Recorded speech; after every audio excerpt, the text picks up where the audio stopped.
Olá, você está no canal Zooming In. Hoje falaremos brevemente sobre as consequências nefastas do socialismo. Se olharmos para os países e economias que funcionam com base em ideias socialistas e em seguida para os países e economias que funcionam com base em ideias capitalistas, o que percebemos? Percebemos que a história do socialismo é muito sombria. Mais ou menos 200 milhões de pessoas ao redor do mundo foram executadas ou morreram de fome em regimes socialistas. Sob Stalin, na Rússia, por exemplo, dezenas de milhões de pessoas morreram executadas ou de fome propositadamente. O socialismo foi implantado na União Soviética e deixou um rastro de devastação, terror e sofrimento. Foi mais tarde, em 1949, implantado na China de Mao Tse-tung, e lá os números são muito semelhantes aos produzidos pela União Soviética, com mais ou menos 100 milhões de pessoas assassinadas ou mortas pela fome causada pelo governo de Mao Tse-tung. A história do sistema socialista é uma história de morte, destruição, terror, pobreza e miséria. Para a geração jovem, às vezes precisamos explicar que o Muro de Berlim foi construído não para impedir que os ocidentais escapassem para o sistema socialista, mas para que as pessoas de lá do sistema socialista não fugissem da Europa Oriental para o Ocidente.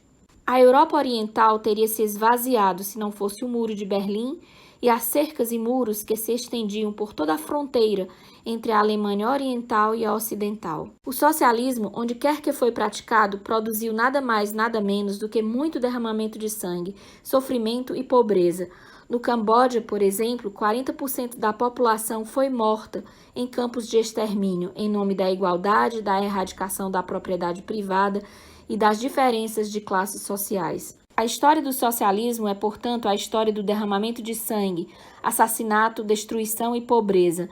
E conhecendo esses fatos, é realmente impressionante que ainda existam pessoas que defendem este sistema. No momento, estamos vendo aqui na América do Sul um experimento com o socialismo, a Venezuela. A Venezuela já foi um dos países mais ricos da América Latina. Ela tem mais reservas de petróleo do que a Arábia Saudita. Deveria ser um país riquíssimo. Era um país rico e, no entanto, por causa das políticas socialistas dos últimos 21 anos, tornou-se o país mais pobre das Américas. A Venezuela possui algumas das terras mais férteis da América Latina, mas há 21 anos essas terras foram coletivizadas e hoje nada produzem e as pessoas estão famintas. É interessante olhar para a América Latina porque não muito longe da Venezuela há outro país que era um dos mais pobres, que também possui recursos naturais, mas nem de longe como os recursos da Venezuela, mas que nos últimos 20 anos adotou políticas econômicas que são o inverso das políticas socialistas, ou seja, o inverso das políticas adotadas na Venezuela. Privatizaram quase tudo e nos últimos 20 anos esse país se tornou um dos países mais ricos da América Latina. Esse país é o Chile, que adotou políticas de mercado relativamente livres e, como consequência, se saiu muito bem, tão bem que milhares de venezuelanos fugiram para lá.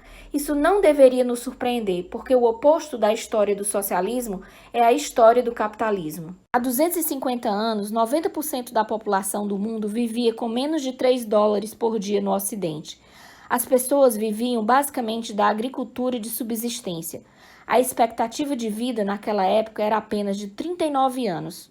250 anos atrás não é muito tempo assim, e no entanto, aqui estamos hoje assistindo a este vídeo na internet e com uma longa expectativa de vida. Por quase 10 mil anos, a população do mundo viveu sem muita riqueza, mas há 250 anos tudo começou a mudar. Como isso aconteceu? Em algum momento, no final do século XVIII, as pessoas receberam mais liberdade.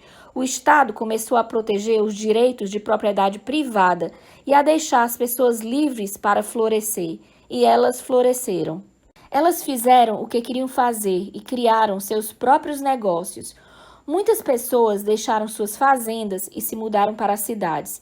A vida no início foi bem difícil, mas em 100 anos a expectativa de vida dobrou e depois aumentou ainda mais e a qualidade de vida melhorou. Aos poucos, a vida se tornou muito mais confortável e mais fácil, e as pessoas começaram até a se divertir.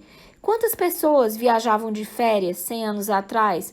Quase ninguém, talvez apenas algumas muito ricas. A maioria passava a vida inteira no local onde nascia. Não havia férias há 150 anos. Ninguém, há 250 anos, poderia jamais imaginar a vida que temos hoje.